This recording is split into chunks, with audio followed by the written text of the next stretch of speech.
इससे गरीब के गरीब बच्चों को भी अपनी रोजी रोटी कमाते हुए भी अगर इस यूनिवर्सिटी से कोई छोटे मोटे कोर्सेज करने हैं तो वो आराम से कर लेगा और उसको क्वालिटी एजुकेशन उपलब्ध होगा।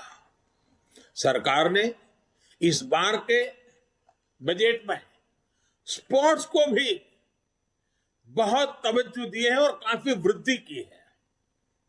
और हम ये न भूलें कि स्पोर्ट्स के क्षेत्र में अधिकतम हमारे किसान के बच्चे ही आते हैं, किसान के परिवार की ही वो आन बान शान बन रहे हैं।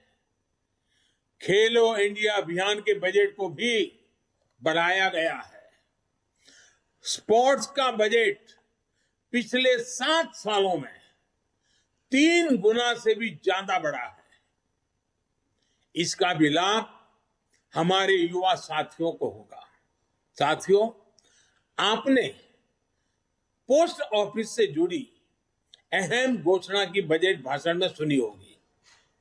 अब पोस्ट ऑफिस के खातों में भी बैंकों की तरह ही mobile banking, internet banking, ATM और ऑनलाइन फंड ट्रांसफर की सुविधा मिल पाएगी। अभी देश में 1.5 लाख से अधिक पोस्ट ऑफिस हैं, जिसमें से अधिकतर गांवों में है। पोस्ट ऑफिस में जिनके सुकन्या समृद्धि अकाउंट और पीपीएफ अकाउंट है, उनको भी अब अपनी किस्त जमा करने पोस्ट ऑफिस जाने की जरूरत नहीं है। अब वो सीधे अपने बैंक अकाउंट से ऑनलाइन ट्रांसफर कर पाएंगे। इससे गांवों में रहने वाले किसानों, मजदूरों, वरिष्ठ नागरिकों, महिलाओं को विशेष रूप से बहुत सुविधा होगी। और हम जानते हैं, हमने एक पूरे देश का किसानों के लिए डिजिटल मार्केट प्लेटफॉर्म खड़ा किया है, ई-नाम। अब ई-नाम योजना के तहत जो किसान कारोबार करता है, उसको भी अपनी फसल बेचने के सारा कारोबार पोस्ट ऑफिस में ही बैंकिंग व्यवस्था होने के कारण बहुत आसानी से मेरा किसान अपना कारोबार कर लेगा। साथियों, आज सस्ता और तेज इंटरनेट भारत की पहचान बन चुका है। बहुत जल्द सभी गांव तक ऑप्टिकल फाइबर कनेक्टिविटी पूरी होगी। 5G सर्विस की लॉन्चिंग भारत में ईज ऑफ लिविंग और ईज ऑफ डूइंग बिजनेस को एक अलग ही आयाम देने वाली है।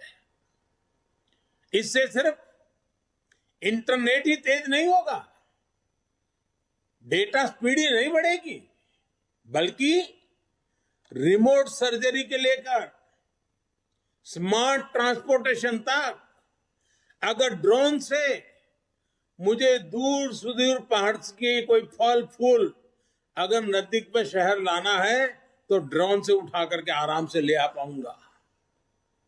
यानी सारे स्मार्ट ट्रांसपोर्टेशन के लिए भी ये सारी टेक्नोलॉजी गांव को, गरीब को, किसान को भी बहुत बड़ा अवसर देने वाली है।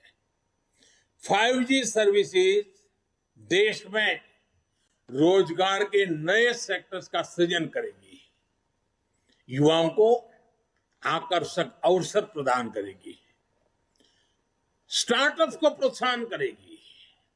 साथियों, आज देश में एनिमेशन, विजुअल इफेक्ट्स, गेमिंग और कॉमिक AVGC इस सेक्टर की भी तेजी से विकास हो रहा है।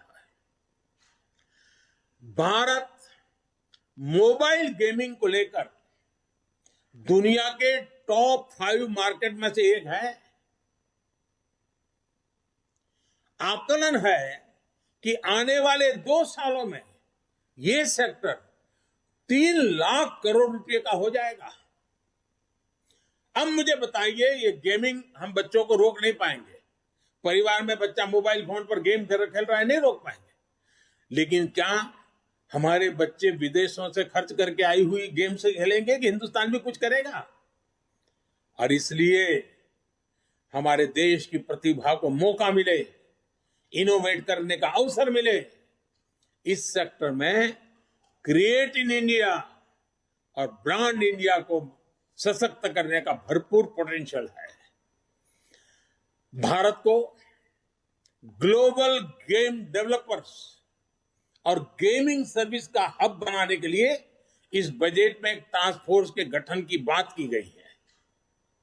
साथियों, आज के अखबारों में सेंट्रल बैंक डिजिटल करेंसी की भी काफी चर्चा है। इससे डिजिटल इकोनॉमी को बहुत बल मिलेगा। ये डिजिटल रुपया अभी जो हमारी फिजिकल करेंसी है उसी की तरह डिजिटल स्वरूप लेकर के आरबीआई द्वारा ही उसको पूरी तरह कंट्रोल किया जाएगा, मॉनिटर किया जाएगा, उसका विस्तार किया जाए। और ये ऐसी व्यवस्था होगी जिससे फिजिकल करेंसी से एक्सचेंज भी किया जा सकेगा। जैसे कोई आपको डिजिटल रुपये में पे करेगा तो आप उसको कैश में बदल पाएंगे। Digital payment, online payment, retail payment ज्यादा सुरक्षित होगा, रिस्क फ्री होगा। इससे ग्लोबल डिजिटल पेमेंट सिस्टम के निर्माण में भी आसानी होगी। ये डिजिटल रुपया फिनटेक से जुड़े सेक्टर को अनेक अवसर देगा।